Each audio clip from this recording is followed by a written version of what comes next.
With Doom the Dark Ages coming out recently, I've been trying to think of a good matchup for the Doomslayer, but a lot of his matchups have already been done by people more popular than me, and I think I've found something a bit more unique for him. Lingering Will versus Doomslayer. I'm putting an angry guy in cool armor against the other angry guy in cool armor. In the blue corner, we have the Ghost of the Keyblade Graveyard, Lingering Will from Kingdom Hearts. And in the red corner, we have the Chosen Destroyer of Hell, Doomslayer. First, I'll be going over Doomslayer since he's a lot more well known. So without further ado, how strong is the Doomslayer?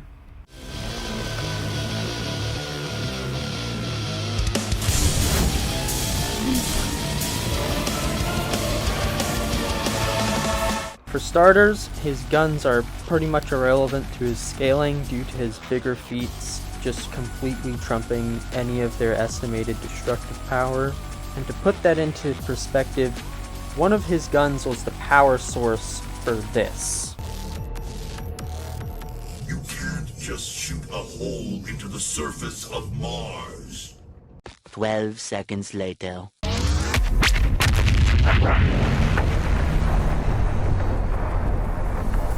The pod is set to self-destruct. We should move ahead.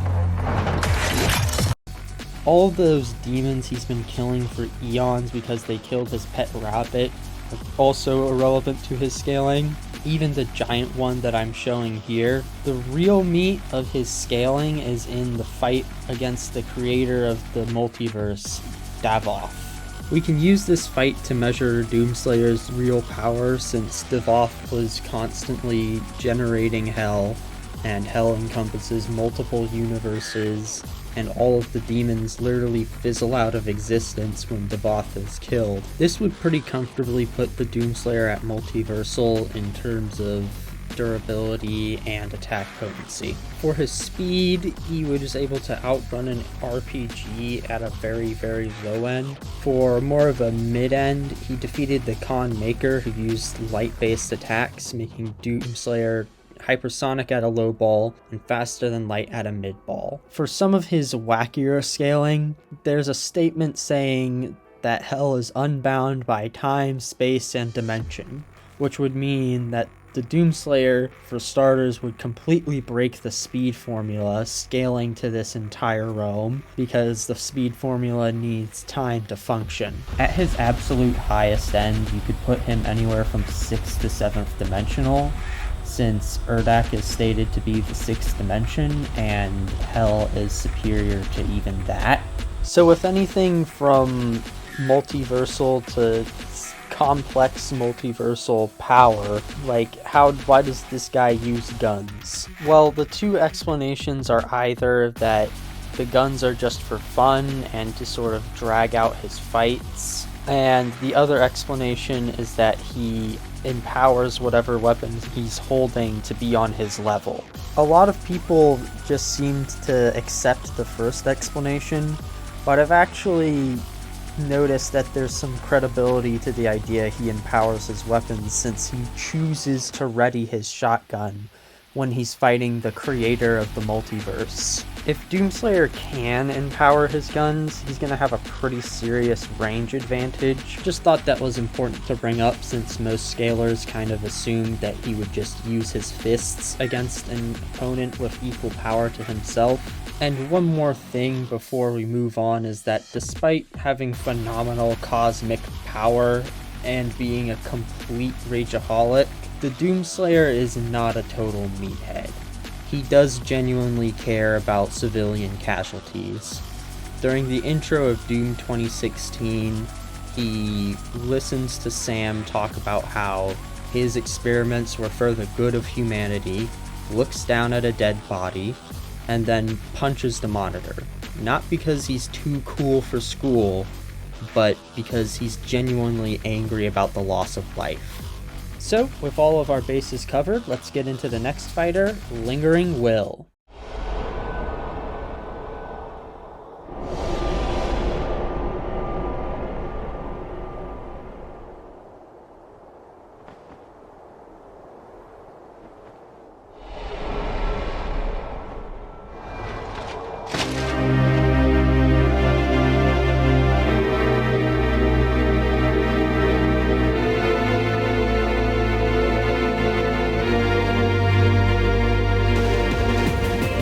Before Lingering Will was a reanimated suit of armor powered by rage, he was a Keyblade wielder named Terra.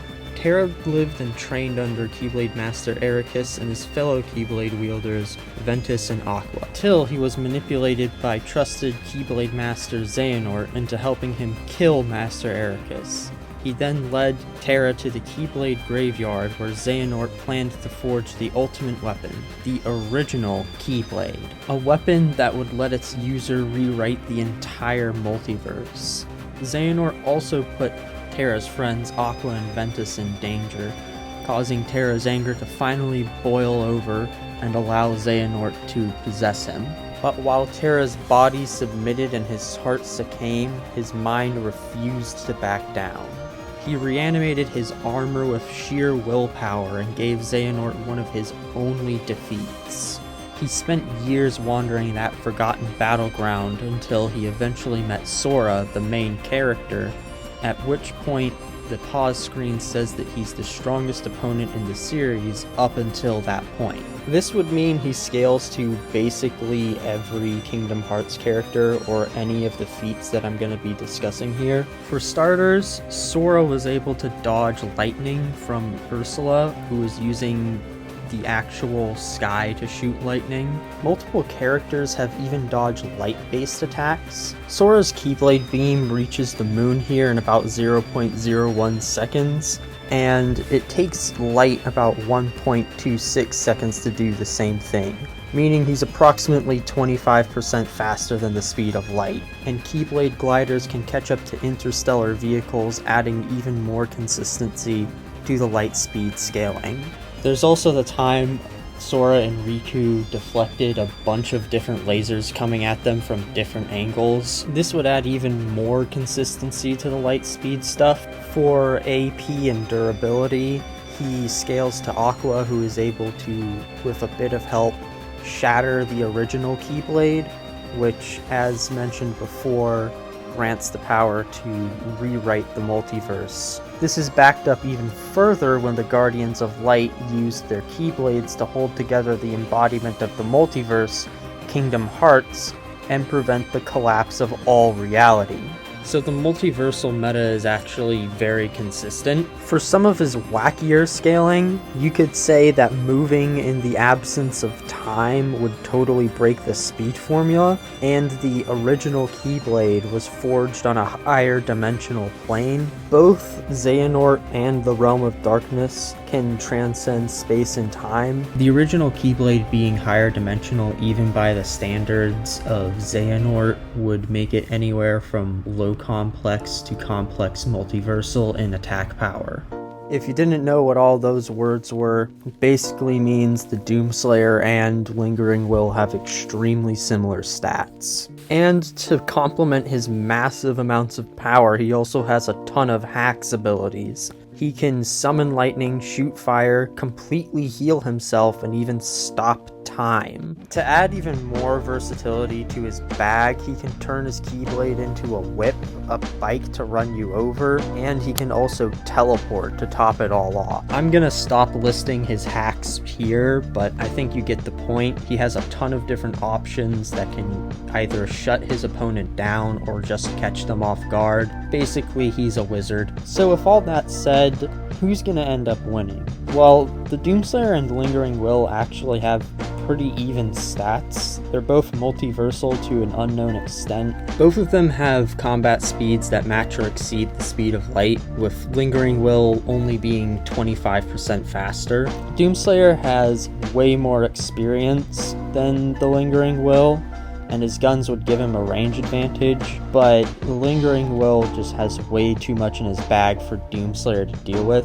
Like, especially time stop, being able to heal himself completely, and a curse that locks out physical attacks would probably end the fight on their own. The 25% gap in speed along with teleportation would be very overwhelming for Doomslayer, and I just don't see Doomslayer, even with superior experience, dealing with that level of hacks. The main argument for Doomslayer would just be to accept high ends for both parties, since he would be a dimensional tier above Lingering Will at that point, but I don't really think those highest ends are consistent because there's a ton of different plot points that involve getting from point A to point B that wouldn't really make sense if they had infinite speed and power. Davos even says during the fight with Doomslayer that he had a portion of his power stolen, so he might not just flat out scale to his whole cosmology. It could have been that he was gonna take over the multiverse with Hell. A time frame also wasn't specified for how long he was gonna take to destroy the multiverse, so there's that too. And spoilers for Doom the Dark Ages, skip ahead like 30 seconds for this, but he can't come back to life on his own. I checked it, he needed like a sarcophagus and all of his buddies doing a ritual to bring him back, so no, he's not just immortal. Point being, while there are a lot of arguments you could make for Doomslayer winning this fight, I just don't think that the highest ends are consistent. This is pretty darn close, but overall, I think Lingering Will has got this in the bag.